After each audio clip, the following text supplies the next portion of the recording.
Mais pouvoir, c'est mieux. Faire, c'est mieux. Celui qui est justifié aux yeux de Dieu, c'est pas celui qui écoute la parole, c'est celui qui la met en pratique. Amen. C'est en mettant en pratique qu'on reçoit les promesses de Dieu. Si vous allez à l'école pour apprendre comment faire des pommiers pour manger des pommes, puis que vous avez votre certificat, que vous achetez vos graines, que vous achetez un terrain et que vous ne faites rien, vous n'aurez jamais de pommes. Vous avez la connaissance, vous savez comment faire, vous pourriez le faire, mais si vous ne le mettez pas en pratique, vous n'aurez jamais de pommes. Hein? Et avec les choses de Dieu, c'est pareil. Il ne faut pas être un chrétien qui augmente sa connaissance, mais n'augmente pas dans sa relation avec Dieu. Amen. N'augmente pas avec sa relation avec Dieu. Sinon, il se dit, tiens, on dit que Dieu dit ça, on dit que la Bible dit ça, mais ça ne marche pas pour moi. Ça ne fonctionne pas. Celui-là, il est béni, moi je ne suis pas béni. Pourquoi? Mais si on met en pratique la parole de Dieu, on va être béni. Amen. Mais il faut la mettre en pratique.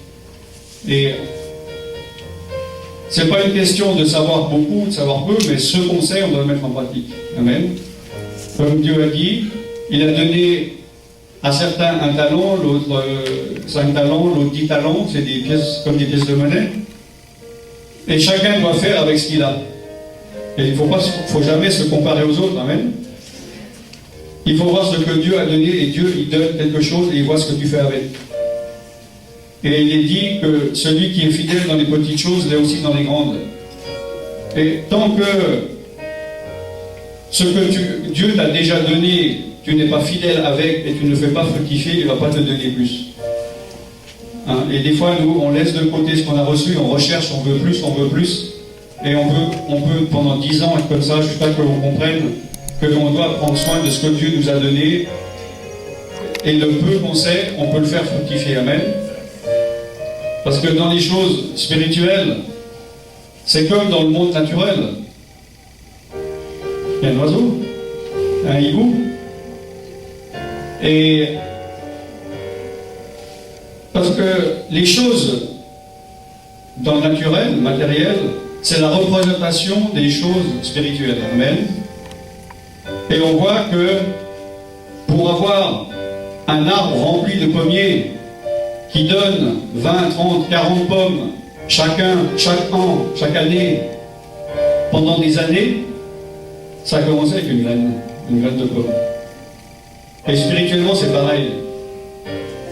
Les vaines croyances de nos parents qui n'avaient pas été renouvelées, nous avons été rachetés de cette vaine manière de vivre. Et nous ne devons pas prendre des choses qui sont du monde, qui sont de la superstition du pays, de la tribu, du village, du pays dans lequel vous êtes venus au monde, où vos parents sont d'origine.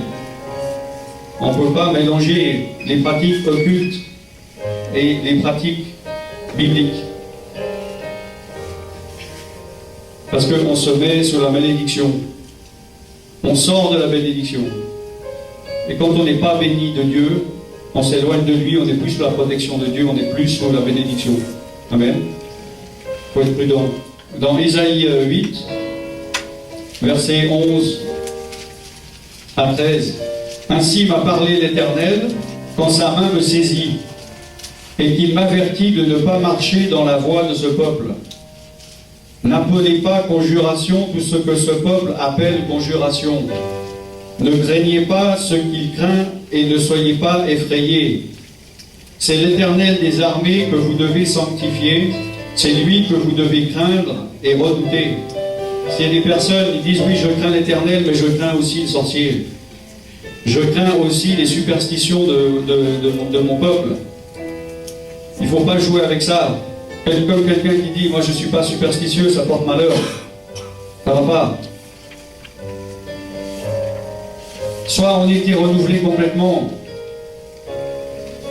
et on n'a pas à avoir peur des choses du monde. On n'a pas à avoir peur des sorciers, on n'a pas à avoir peur de leur pouvoir. On doit craindre Dieu. Amen.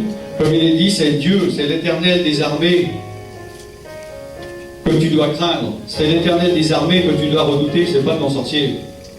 C'est pas tes parents. Parce que aussi puissant qu'il soit, ton sorcier, il n'a aucun pouvoir en lui-même. Son pouvoir vient d'un esprit, ou de plusieurs esprits mauvais. Et ces esprits mauvais, le plus puissant de tous, Jésus est assis bien au-dessus de ces esprits-là. Amen. Et toi, tu es où? Tu es assis avec Jésus dans les lieux célestes, bien au-dessus. Amen. C'est pour ça qu'il est dit que vous marcherez sur les serpents et sur les scorpions et aucun mal ne vous atteindra. Alors qu'il y a des chrétiens qui disent, je sais que si je ne fais pas une certaine chose que le sorcier a dit, ça va porter malheur, donc je préfère le faire quand même, on ne sait jamais. Tu es tombé dans un piège en faisant ça. Parce que tu t'es mis sous la crainte de cet esprit-là et tu es tombé dans son pouvoir. Tu comprends? Il ne faut pas craindre. Il faut craindre Dieu. C'est Dieu qui te protège. En te mettant sous la protection d'un esprit, en fait, tu te mets sous sa domination. Amen. Car chacun est esclave de ce qui a triomphé de lui. Amen. Donc si tu fais des choses comme ça, il faut se détourner, il faut demander pardon, il faut arrêter de le faire. Amen. Parce que en voulant gagner de la protection, tu en perds, parce que tu perds la protection de Dieu, qui est la seule valable. Amen. Si tu t'éloignes de Dieu, qui c'est qui va t'aider? Non. Si Dieu est contre toi, qui c'est qui va être pour toi? Non. Amen.